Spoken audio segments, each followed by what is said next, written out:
Hi, it's Bill. Now, this is our Morse code sending program. I want you to think about it in terms of computational thinking.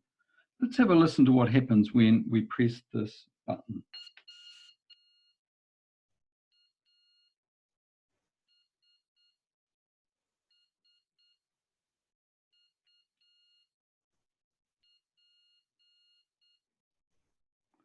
Okay, so that's the sequence of Morse code that happened. Let's just listen to that again. Make sure we got it right. Da-da-da.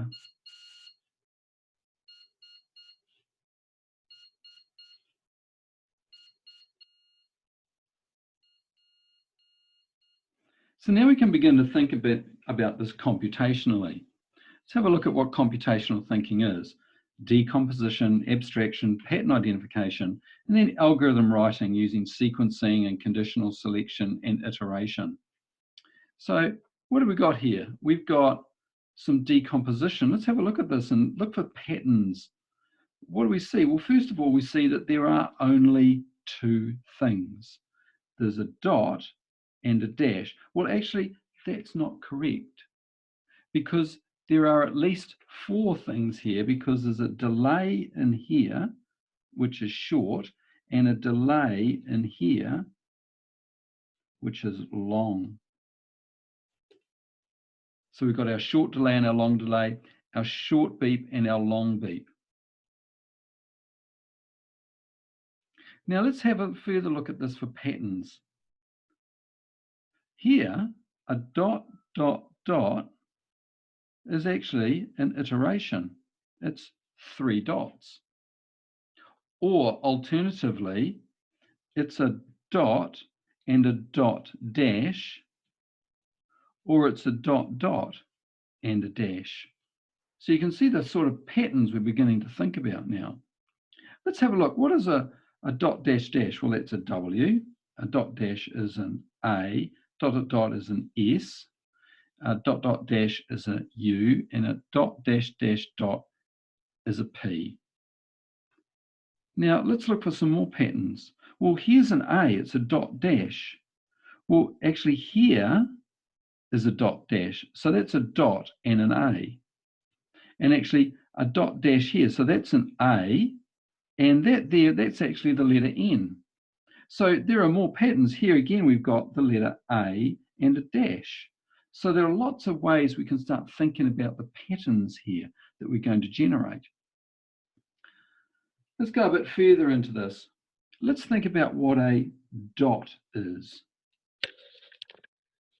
What's a dot? Let's break it down. Let's decompose it into something that the microcontroller can actually do. Let's just have a look at a dot.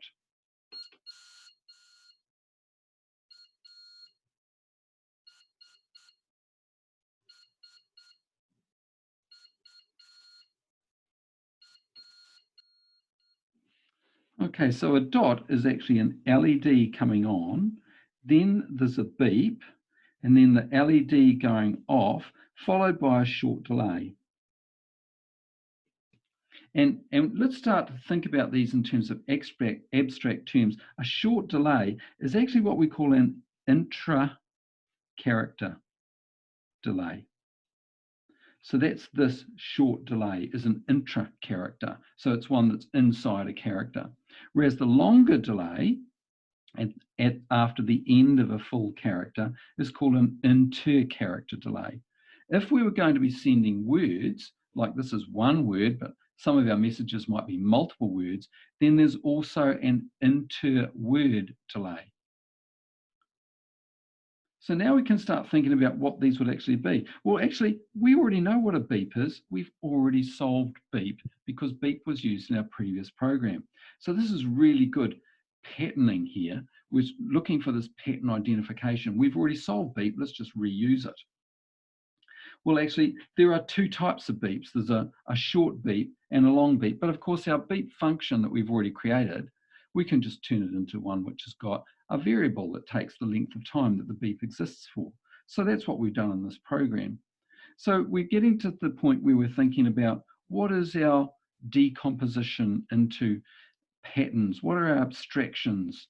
And then we can start thinking about sequencing and conditional selection of them. Well, of course, we've got 4 buttons and 4 messages, so there's our conditional selection.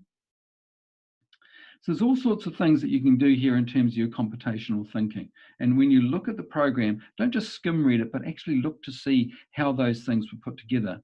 You'll find that actually the S wasn't done with an iteration, it was done with something else. Was it done with this or this? Well, hopefully this will help you just understand writing programs to solve problems through the process of computational thinking first. Cheers.